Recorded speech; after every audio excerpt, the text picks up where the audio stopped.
Halo guys, assalamualaikum. Welcome back to my YouTube channel.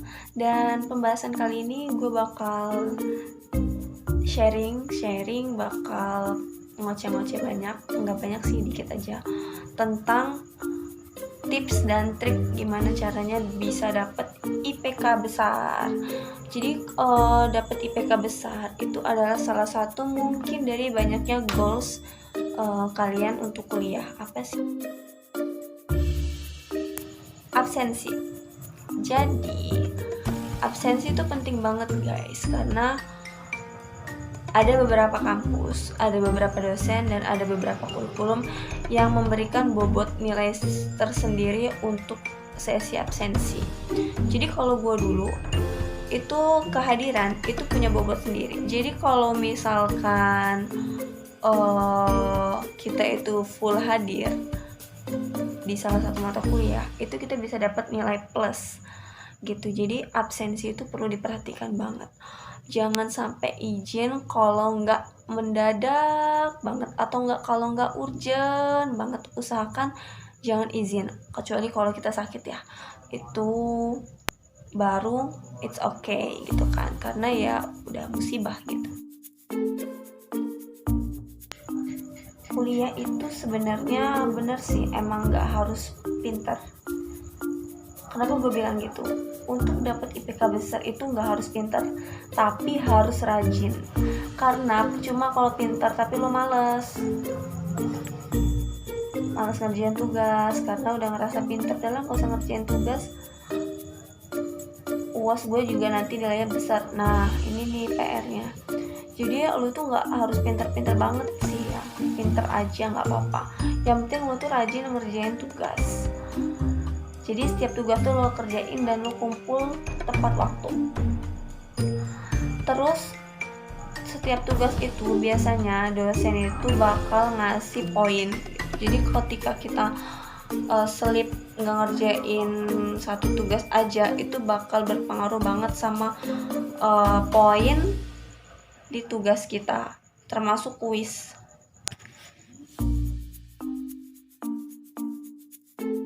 Nah, yang ketiga,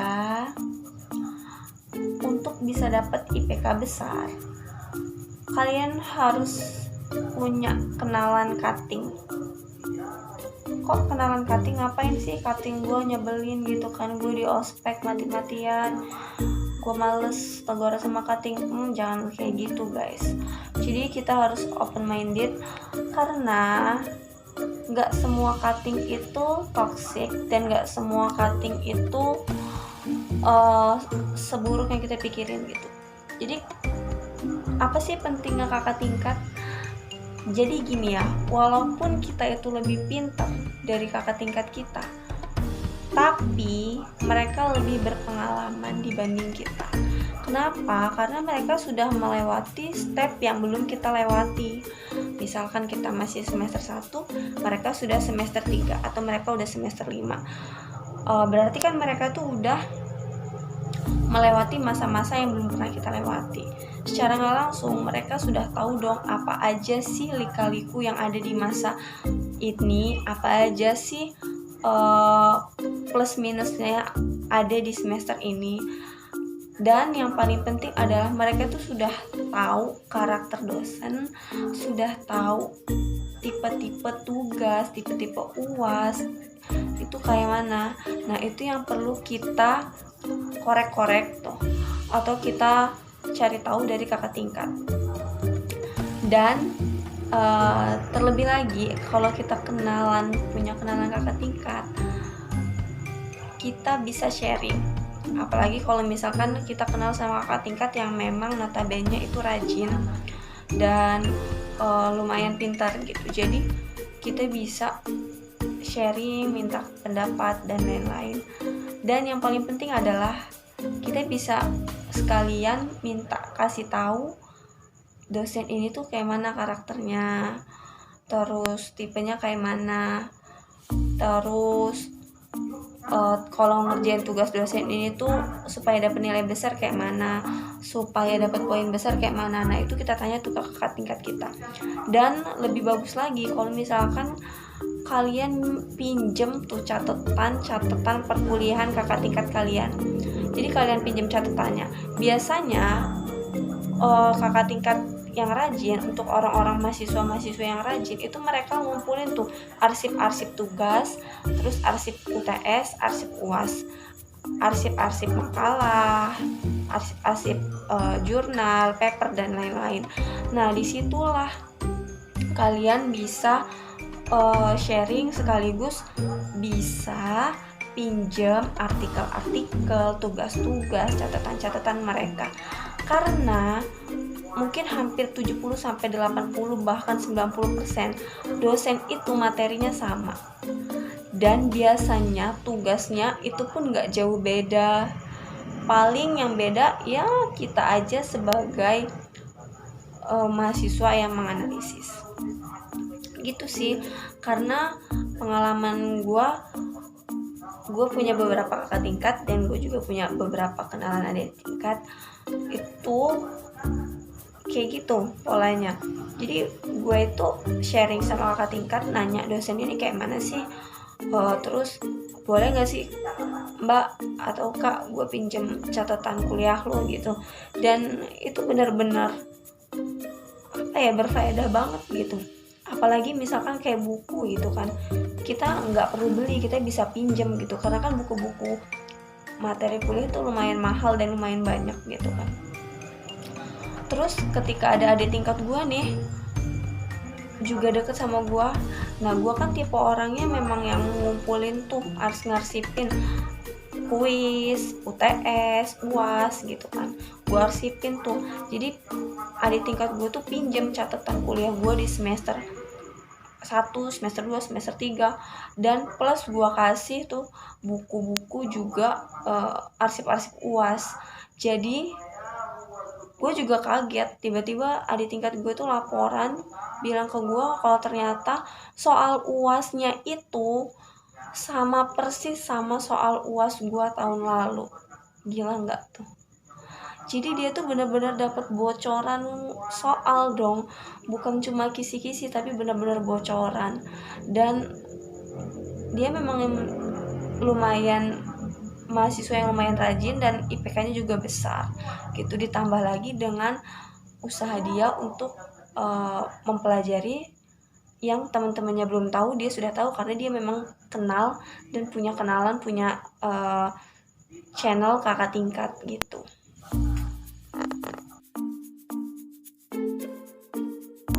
Harus aktif di kelas, karena biasanya sebagian besar dosen itu mengenal mahasiswa dari keaktifannya di kelas. Jadi kalau ada pepatah yang bilang tak kenal maka tak sayang, ibaratnya ketika dosen lo itu udah kenal sama lo, dia pasti bakal trust lo. Udah kenal, udah trust, dia pasti bakal nyuruh-nyuruh. Udah nilai lo itu bakal dijamin deh. Ya walaupun tetap objektif ya, tetap ngelihat apa sih namanya nilai UAS kita, nilai tugas kita gitu kan. Tapi tetap pasti ada nilai plus ketika lo aktif di kelas. Bahkan ada beberapa dosen gue dulu tuh ngasih challenge nih. Jadi ada di suatu mata kuliah itu ngasih challenge segini. Waktu itu perkuliahan hampir selesai, dia bilang oke, kuliah selesai, ada yang mau bertanya. Jadi teman-teman gue tuh satu kelas tuh gak ada yang mau tanya, karena tuh dosen killer banget kan, gak ada yang mau nanya. Terus sampai dosen itu hampir marah dan bilang gini, oke, kalau gak ada yang mau nanya, ada yang mau nanya gak? Oke, kalau ada yang nanya, saya jamin minimal nilainya di transkrip nanti, di KHS nanti minimal itu B+. Hah, gila bener gak sih ini? Oke, gue langsung auto dong, pikiran gue kritis dan gue langsung nanya di situ. Beneran nama gue dicatat gitu kan. Dan alhamdulillah ya nilai gue waktu itu A. Jadi nggak cuma 1-2 dosen sih, hampir banyak dosen tuh kayak gitu.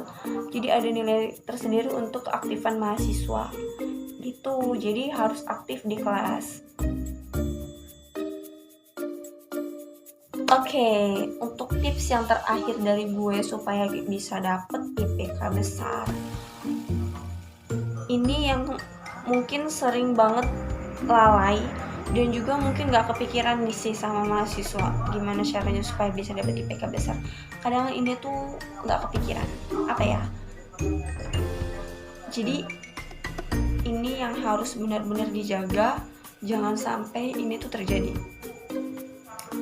Apa itu? Jangan sampai lo buat masalah atau buat kasus sama dosen, karena perkuliahan itu beda sama sekolah. Jadi kalau kuliah itu dosen itu lebih ke tipe yang apa ya, kalau gue ngeliatnya rata-rata dosen itu agak baperan sih ya. Kalau kita nggak minta maaf ke dosen, kita nggak ngajar-ngajar dosen, itu berakibat fatal sama nilai kita nanti. Pupus sudah harapan IP 4,0. Kalau misalkan kita itu ada masalah sama dosen, sepinter apapun kita, serajin apapun kita, sehebat apapun kita, itu bakalan fatal. Jadi jangan sampai kita itu bermasalah sama dosen, sopan-sopan sama dosen, pokoknya jangan cari api lah gitu. Nah, itu beberapa tips untuk dapat IPK besar versi gue. Jadi mungkin versi orang beda-beda ya. Tapi yang jelas guys, kuliah itu bukan cuma tentang IPK, dan jangan sampai jadikan IPK itu satu-satunya tujuan kita kuliah, karena percuma kalau IPK kita besar tapi gak ada satupun ilmu yang nyantol di ingatan kita, di pikiran kita, dan gak ada satupun materi kuliah yang kita pahami, kehidupan perkuliahan yang kita pahami. Jadi sebenarnya kalau bagi gua IPK itu tuh bonus ya, tapi wawasan, pengalaman, pengetahuan, kualitas diri, kualitas pemikiran, dan relasi, juga level dari pola pikir kita, itu yang utama. Jadi kalau misalkan IPK-nya besar, mungkin itu adalah suatu kebanggaan, tapi yang harus kita ingat, IPK itu terteranya hanya di ijazah, ya kan? Dan ijazah itu kalau misalkan kebakar udah hilang tuh, nggak ada bukti kita bilang IPK besar, IPK 4 tapi nggak ada buktinya ijazah hilang. Tapi ketika ilmu itu tertanam di benak kita, tertanam di memori kita, itu tanpa kita menyebutkan IPK kita berapa, orang tuh tahu kalau kita cerdas, orang tuh tahu kalau kita berwawasan. Dan ijazah itu tanda kita pernah sekolah, bukan tanda kita pernah berpikir. Jadi kita boleh ber-IPK besar, tapi jangan jadikan itu satu-satunya tujuan.